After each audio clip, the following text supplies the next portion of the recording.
하나님의 말씀 같이 보시겠습니다. 신약성경 사도행전 27장 20절로 26절 말씀입니다. 여러 날 동안 해도 별도 보이지 아니하고 큰 풍랑이 그대로 있음에 구원의 여망마저 없어졌더라. 여러 사람이 오래 먹지 못하였음에 바울이 가운데 서서 말하되, 여러분이여 내 말을 듣고 그레데에서 떠나지 아니하여 이 타격과 손상을 면하였더라면 좋을 뻔하였느니라. 내가 너희를 권하노니 이제는 안심하라. 너희 중 아무도 생명에는 아무런 손상이 없겠고 오직 배뿐이리라. 내가 속한 바 곧 내가 섬기는 하나님의 사자가 어젯밤에 내 곁에 서서 말하되, 바울아 두려워하지 말라.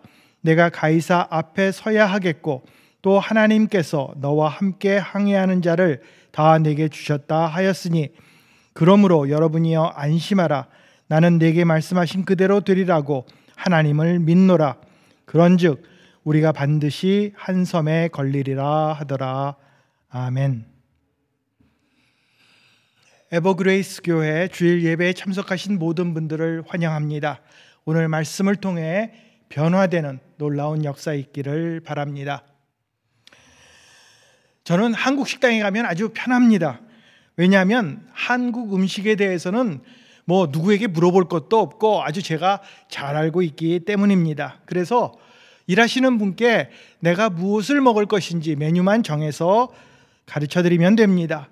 그날 내가 설렁탕을 먹을 것인지 육개장을 먹을 것인지 아니면 냉면을 먹을 것인지 이것만 정하면 됩니다. 그런데 서양 음식은 그렇지 않습니다. 좀 다릅니다. 아주 간단해 보이는 샌드위치 하나 먹으려고 해도 그 가게에 가도 아주 상당히 복잡합니다. 선택해야 하는 것이 너무나도 많이 있습니다. 제일 처음에 줄을 서면 빵을 무엇을 먹을 건지 물어봅니다. 흰빵을 먹을 것인지 아니면 통밀로 만든 빵을 먹을 것인지, 그리고 그 안에 어떤 고기를 넣을 것인지, 햄, 칠면조 고기 아니면 구운 고기 다양합니다. 그래서 그것을 결정하고 나면 여기서 끝이 아니라 그 다음에는 내가 먹을 야채도 결정을 해야 합니다. 양파를 넣을지 오이를 넣을지 토마토를 넣을지 올리브를 넣을지 여러 가지 아주 처음 보는 야채도 있습니다. 그런데 이것을 넣고 나면 그 다음에는 또 어떤 소스를 뿌려 먹을지도 결정을 해야 합니다. 이탈리안 드레싱을 할 것인지 마요네즈를 넣을 것인지 아니면 겨자를 넣을 것인지 아니면 바베큐 소스 아니면 그 식당에 아주 특별한 소스를 넣을 것인지도 결정해야 합니다. 그래서 이제 다 끝났다 싶으면 그 다음에는 또 마실 것도 선택을 해야 합니다. 이처럼 우리는 어떻게 보면 알게 모르게 매일매일 삶 속에서 수많은 선택을 하면서 살아갑니다. 눈을 뜨면서 잠들기까지 수많은 선택이 우리 앞에 놓여 있습니다. 선택의 과학이라는 그런 책을 쓴 리드 먼타규라는 그분이 내셔널 지오그래픽에 이제 연구한 것을 발표했는데, 그가 분석을 해보니까 우리 인간은 보통 하루에 150개 이상의 선택을 한다고 말하고 있습니다. 이것이 우리가 사는 삶입니다. 아마 그날 만약에 샌드위치 가게에 가면 아마 200개가 넘으리라고 저는 생각합니다. 어떻게 보면 우리 현재 지금 살아가는 삶의 모습은 저 전에 과거에 선택했던 것들 때문에 이루어진 그런 모습일 수도 있고, 또 지금 우리가 선택하고 있는 것들은 앞으로 우리의 미래를 결정할 수도 있습니다. 우리들의 선택에 따라 어떤 선택은 좋은 결과를, 하지만 때로는 신중히 생각했음에도 불구하고 나쁜 결과를 낳을 때도 있습니다. 오늘 성경 말씀 신약 사도행전 말씀을 보면 잘못된 선택 때문에 폭풍 속으로 들어간 사람들을 보게 됩니다. 사도행전 27장 제일 첫 부분을 보면 사도 바울이 이제 죄인이 되어서 로마로 압송되는 그런 장면으로 말씀은 시작합니다. 백부장이 바울을 데리고 이제 그 당시에는 교통수단이 다른 것이 없었기 때문에 배를 타고 로마로 가고 있습니다. 그런데 그들이 지금 묻고 있는 것은 미항이라는 그런 곳입니다. 그리고 여기서 머무는 것이 아니라 하루빨리 다음 목적지인 베닉스로 가기를 원했습니다. 왜냐하면 겨울이 접어들면 항해하기가 쉽지 않기 때문입니다. 그럼에도 불구하고 지금 일단 10월이 지났기 때문에 강한 북서풍이 불기 시작했습니다. 그러자 바울은 일단 우리가 여기에 남아서, 이 미항에 남아서 겨울을 보내고 떠나자, 이렇게 제안을 했습니다. 하지만 뱃사람들, 그리고 바울을 끌고 가는 바로 이 백부장은 계속 항해하기로 결정을 했습니다. 그 결과가 어떻게 되었습니까? 바울의 말을 듣지 않고 떠난 배는 그만 큰 풍랑을 만나게 됩니다. 갑자기 불어닥친 유라굴로라는 광풍 때문에 배는 더 이상 통제불능의 상태가 되어버렸고, 결국 방향을 잃어버리고 나중에는 바람과 맞서지도 못하고 배를 그대로 바람에 맡겨버리는 거의 자포자기의 상태에 빠지게 되었습니다. 바로 이런 상황이 지금 오늘 본문의 배경입니다. 그리고 본문 20절은 이런 처지를 아주 잘 표현해 주고 있습니다. 20절을 보겠습니다. 여러 날 동안 해도 별도 보이지 아니하고 큰 풍랑이 그대로 있음에 구원의 여망마저 없어졌더라. 우리들이 이렇게 살다 보면 여러 가지 선택 가운데에서 잘못된 선택을 할 때가 있습니다.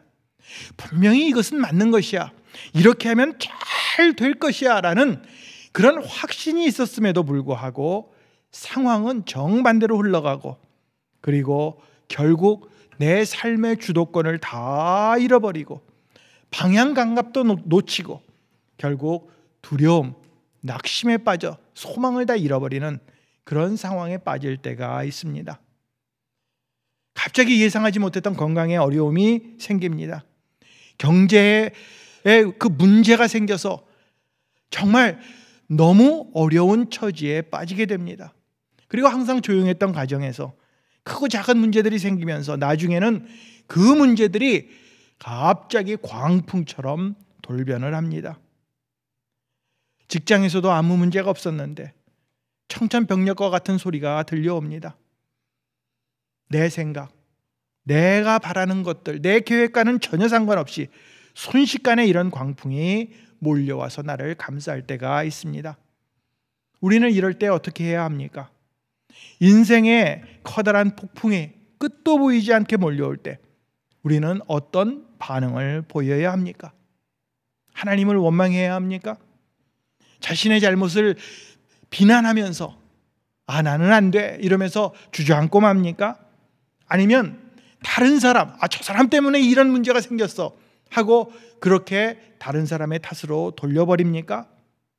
아니면 그냥 아무것도 하지 못하고 그 자리에 주저앉아 자포자기해 버려야 합니까? 오늘 본문은 우리들이 인생의 풍랑을 만났을 때, 그리고 그것을 도저히 해결할 수 없을 때에 어떻게 극복할 수 있는지를 다음 세 가지로 말씀해 주고 있습니다. 첫 번째로 우리는 우리의 잘못된 선택을 깨달아야 합니다. 21절을 함께 보겠습니다. 여러 사람이 오래 먹지 못하였음에 바울이 가운데 서서 말하되 여러분이여 내 말을 듣고 그에 대해서 떠나지 아니하여 이 타격과 손상을 명하였더라면 좋을 뻔하였느니라. 자, 지금 바울을 태운 배는 이제 계속되는 풍랑을 만나서 어려움에 처했습니다. 그리고 어떻게 해서든지 살아보려고 배 안에 있던 물건들을 다 바닷속에 집어 던지고 말았습니다. 그러자 남은 것이 없습니다. 아무것도 먹을 것이 없어서 먹지도 못하고, 그래서 기력을 상실하고 말았습니다. 아마 잠도 제대로 자지 못했을 것입니다. 아주 최악의 절망적인 그러한 상태가 되어버렸습니다. 바로 그때에 바울이 일어나서 말을 합니다. 잘 들어봐라. 내가 분명히 이야기하지 않았느냐? 내 말을 들었더라면 이런 어려움을 당하지 않았을 것이다. 이거는 지금 바울이 그들을 책망하면서 내가 말했지? I told you so 이렇게 이야기하는 것이 아닙니다. 그것이 아니라 잘못된 선택에 대해서 그들의 잘못을 깨닫게 하기 위해서 바울은 이 말을 하였던 것입니다. 바울은 뱃사람이 아니었습니다. 그러나 항해에 대한 많은 경험을 가지고 있었습니다. 이미 바울은 선교 여행을 통해 지중해를 여러 번 왔다 갔다 했습니다. 그리고 성경의 기록을 보면 3번이나 난파의 위험을 당했다라는 그런 경험을 갖고 있었던 바울이었습니다. 그리고 바울이 이렇게 그들에게 떠나지 말자고 말했던 것은 자신의 경험도 경험이지만 하나님께서 일러주셨기 때문이었습니다. 그럼에도 불구하고 그들은 바울의 말보다는 선장과 백부장 그리고 뱃사람들, 그 사람들이 하나가 돼서 떠나기로 결단을 했던 것입니다. 물론 우리에게는 전문적인 지식이 필요합니다. 뱃사람의 말이 맞을지 모릅니다. 그들은 아주 전문가입니다. 그리고 그런 지식이 우리의 판단에 중요한 영향을 미치는 것도 사실입니다. 하지만 그것보다 더 중요한 것은 하나님의 뜻을 따르는 것이었습니다. 바울은 하나님의 사람이었습니다. 바울은 늘 기도하는 사람이었습니다. 그래서 하나님의 음성을 듣고 그들에게 말하였던 것입니다. 물론 백부장이 바울에게 호의를 가지고 있었지만 바울의 말을 듣기보다는 뱃사람들의 말을 더 들었습니다. 누가 보더라도 그저 그레데에 있는 그 미항 조그만 항구에 있는 것보다는 베닉스로 가는 것이 더 좋은 판단이라고 생각되었던 것입니다. 왜냐하면 그곳에 가면 날씨도 훨씬 더 온화하고 또 큰 도시이기 때문에 그곳에 없는 것이 없습니다. 그리고 자신들이 편히 쉴 수 있는 그런 시설을 다 갖춘 곳이기 때문에 무리를 해서더라도 여기서 떠나 그곳으로 가기를 원했던 것입니다. 우리들도 마찬가지입니다. 하나님을 믿는다고 하면서 하나님의 말씀, 하나님의 뜻, 하나님의 계획보다는 나의 유익함, 나의 편안함, 이런 것들이 훨씬 더 좋습니다. 아무리 봐도 이것이 더 안전하고 풍요롭고 편안하고 나의 기분을 아주 편안하게 좋게 만들어주는 것, 그것에 우리의 마음이 쏠립니다. 어떤 사람도 불편한 것보다 편한 것을 선택하는 것은 당연한 것일지 모릅니다. 하지만 하나님께서 말씀하시면 우리는 그것이 불편해 보여도 그것이 실제로 불편하더라도 우리는 하나님의 말씀을 따라야 합니다. 하나님보다 내가 더 좋은 것, 편안한 것을 따라가다 보면 결국 우리는 어느 순간 우리들이 원치 않는 풍랑을 만나게 될 것입니다. 아마 그 배 안에서 처음에는 선장이나 뱃사람들이 바울을 아마 무시하면서 비웃었을 것입니다. 야, 네가 알긴 뭘 알아? 우리보다 잘한다고? 아니, 죄수인 주제에 지금 끌려서 로마로 압송돼가는 주제에 뭘 안다고 그래? 네가 하나님을 알면 알았지. 그리고 맨날 뭐 기도만 하면 다야? 아마 이렇게 말했을지 모릅니다. 그러나 그들은 바울의 말을 듣지 않고 결국 잘못된 선택을 하여 커다란 광풍을 만나게 되었습니다. 우리는 인생의 풍랑을 통해 우리의 잘못된 선택을 깨달아야 합니다. 두 번째로 우리는 하나님이 주신 사명을 깨달아야 합니다. 자, 지금 선장과 선주 그리고 그 백부장의 잘못된 선택 때문에 이제 바울까지도 그들과 함께 꼼짝없이 풍랑에 갇히게 되었습니다. 그러나 그 순간에 하나님께서 바울에게 무엇이라고 말씀해 주십니까? 23절로 24절을 보겠습니다. 내가 속한 바 곧 내가 섬기는 하나님의 사자가 어젯밤에 내 곁에 서서 말하되 바울아 두려워하지 말라. 내가 가이사 앞에 서야 하겠고 또 하나님께서 너와 함께 항해하는 자를 다 내게 주셨다 하였으니. 우리들이 살아가는 이 인생 가운데에서 어려운 일 만나게 됩니다. 그리고 해결 불가능해 보이는 일, 그런 일도 만납니다. 그럴 때 우리는 아주 쉽게 포기해버릴 때가 있습니다. 아주 그렇게 오랫동안 예수를 믿었음에도 불구하고, 그리고 예수님과 함께 살면서 믿음을 갖고 있다고 말을 하면서도 경제적인 어려움, 건강을 잃어버리게 되면 내가 이제까지 해오던 모든 것들을 다 벗어버리고 이제 더더군다나 나의 사명은 흔적도 없이 사라지게 됩니다. 내 코가 석자나 되다 보니 사명이고 뭐고 다 내팽개치고 그만 포기해 버리는 것입니다. 지난 몇 년 동안 코로나가 우리들에게 닥쳤습니다. 어떤 누구도 원하지 않는 일이었고 또 우리들의 삶에 큰 영향을 미친 것 우리들은 다 잘 압니다. 많은 사람들이 가장 먼저 자신의 건강을 최우선으로 놓고 어떻게 해서든지 코로나에 걸리지 않으려고 애를 썼습니다. 이것은 모든 사람들, 우리 신앙인들도 마찬가지였습니다. 이 코로나를 방역하는 것, 이것이 마치 우리의 사명처럼 여겨지게 되었습니다. 그러나 그 순간에도 그런 어려운 일, 인생의 풍랑이 불어올 때 우리는 그 속에서, 그 어려움 속에서 내가 어떻게 하면 코로나에 걸리지 않을 것인가, 내가 어떻게 하면 살아남을 것인가, 이것만 생각하는 것이 아니라 하나님께서 나에게 무엇을 말씀하고 계신지, 그리고 내가 해야 하는 일은 무엇인지, 나의 사명은 무엇인지를 다시 한번 확인하고 더 굳게 붙잡고 앞으로 나아가야 합니다. 하나님은 이 인생의 풍랑을 통해 우리들이 더욱더 강건해지기를 원하고 계십니다. 이 폭풍은 훈련입니다. 우리 인생의 폭풍이 크면 클수록 사명을 꼭 붙들어야 우리는 이 폭풍을 극복할 수 있습니다. 살기 위해서 내가 가지고 있는 모든 짐, 음식, 연장까지도 다 내버린다고 할지라도 하나님께서 우리에게 주신 그 사명만큼은 끝까지 붙들어야 합니다. 하나님은 풍랑이 미친 듯 불고 있는 상황 속에서 이제 사자를 통해 말씀해 주십니다. 내가 지금 처한 상황이 죽을 것 같지만 하나님의 뜻은 그것이 아니다. 끝까지 성취될 것임을 확인시켜 주셨습니다.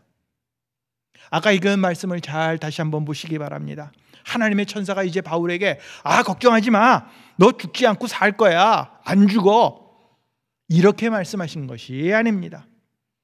오히려 천사는 바울에게 내가 가이사 앞에서 서야 할 것이다 라고 그의 사명을 다시 한번 재확인시켜 주셨습니다. 이미 바울은 하나님으로부터 약속을 받았습니다. 사도행전 23장 11절 말씀을 보면 그날 밤에 주께서 바울 곁에 서서 이르시되 담대하라, 내가 예루살렘에서 나의 일을 증언한 것 같이 로마에서도 증언하여야 하리라 하시니라. 바울이 사는 이유 단 한 가지입니다. 그것은 사명입니다. 바울의 삶의 목적은 오직 예수 그리스도를 전하는, 복음을 전하는 일이었습니다. 이제 그가 끝까지 살아남아서 로마에 가서 그 황제 가이사 앞에 서서 복음을 선포할 일이 남아 있습니다. 그렇기 때문에 풍랑이 아무리 거세다 할지라도 그것 때문에 포기하거나 낙심하거나 이제 끝났다라고 생각할 이유가, 두려워할 이유가 전혀 없었던 것입니다. 이처럼 지금 우리들이 숨을 쉬며 살아가는 것, 하루하루를 살아가는 것, 이것은 우리의 사명 때문입니다. 우리가 어떤 일을 만난다 할지라도, 어떤 어려움을 당한다 할지라도 우리는 사명을 놓쳐서는 안 됩니다. 저도 이제 60이 넘고 좀 있으면 은퇴를 생각해야 합니다. 자, 은퇴하게 되면 하던 일 다 놓고 이제 그냥 쉬면 됩니까? 그렇지 않습니다. 요즘 100세 시대라고 그렇게 사람들이 말합니다. 저희들 말고 저희 전 세대, 우리 부모님들 세대도 지금 보니까 80 이상, 그리고 어떤 분들은 90 이상 그렇게 장수하십니다. 그렇다면 아마 제 생각인데 저희 세대는 적어도 90에서 100세까지 정말로 살지 않을까 싶습니다. 그렇다면 65세에 은퇴를 한다고 하더라도 남은 삶이 적어도 20년, 30년이 남게 됩니다. 그 기간 동안 무엇을 해야 합니까? 그냥 매일 놀러 다닙니까? 아니면 공원에 갑니까? 아니면 손주, 손녀만 보면 됩니까? 그렇지 않습니다. 우리는 마지막 순간까지 사명을 붙들고 살아야 합니다. 우리들이 젊었을 때는 내 삶을 만들어 가느라고 어떤 때는 솔직히 사명은 좀 뒤로 해놓고 내 자신을 위해서 살았을 수도 있습니다. 공부하느라고, 직장 다니느라고, 자녀 양육하느라고, 이 일하고 저 일을 하고 바빴을 수가 있습니다. 그러나 이제는 주님을 만날 날이 점점 더 가까워옵니다. 그렇다면 주님을 다시 만날 때 부끄러움 없는 모습으로 만날 수 있도록 우리들에게 주어진 사명에 더 힘을 써야 할 것입니다. 이제 주님께서 주님을 만날 때에 잘했다, 충성된 종아, 이런 말을 들을 수 있도록 우리는 끝까지 사명을 위해 살아야 합니다. 하나님은 우리에게 사명을 주셨고 그 사명을 이루도록 폭풍 가운데에서 우리를 건져주실 것입니다. 우리들이 어떤 어려움이 있든지 간에 그 환경을 바꾸어서라도 하나님은 하나님의 뜻을 이루어 가십니다. 우리는 인생의 풍랑을 통해 하나님이 주신 사명을 깨달아야 합니다. 세 번째로 우리는 하나님의 신실하심을 믿어야 합니다. 자, 배가 풍랑을 만났습니다. 그런데 이것은 바울의 잘못이 전혀 아니었습니다. 오히려 바울은 여기서 떠나지 말자고 했던 그런 사람입니다. 뱃사람들이 배에 대한, 바다에 대한 지식이 많다고 하는 선장을 비롯한 모든 사람들이 잘못된 선택을 했기 때문에 다 죽게 생겼습니다. 그런데 이제 바울이 그들을 향하여 너희들이 죽지 않는다, 안심하라고 말하고 있습니다. 22절을 보겠습니다. 내가 너희를 권하노니 이제는 안심하라. 너희 중 아무도 생명에는 아무런 손상이 없겠고 오직 배뿐이리라. 자, 25절 26절도 다시 봅니다. 그러므로 여러분이여 안심하라. 나는 내게 말씀하신 그대로 되리라고 하나님을 믿노라. 그런즉 우리가 반드시 안섬에 걸리리라 하더라. 자, 이 사람들이 바울의 말을 얼마나 신뢰하고 또 얼마나 안심했는지는 우리는 알 수 없습니다. 하지만 분명한 것은 다른 사람들은 고사하고 바울은 그 어떤 때보다도 확고한 믿음으로 하나님만을 신뢰했음을 알 수 있습니다. 하나님의 신실하심, 하나님께서 위험과 고난에서 건져 주실 것이라고 그는 조금도 믿어 의심치 않았습니다. 그래서 모든 사람들이 다 자포자기하고 이제는 죽겠다고 아우성을 칠 때, 다 포기하고 주저앉을 때 계속해서 그들에게 외칩니다. 내가 믿는다. 우리는 절대 죽지 않는다. 안심하라. 안심하라. 이렇게 확신에 차서 외쳤던 것입니다. 바울은 어떻게 이렇게 자신 있게 말할 수 있었습니까? 그것은 하나님의 약속을 그가 믿었기 때문에, 하나님의 사자를 통해 전해준 그 말씀을 믿었기 때문이었습니다. 그리고 바울은 하나님의 그 신실하심을 누구보다도 잘 알고 있었습니다.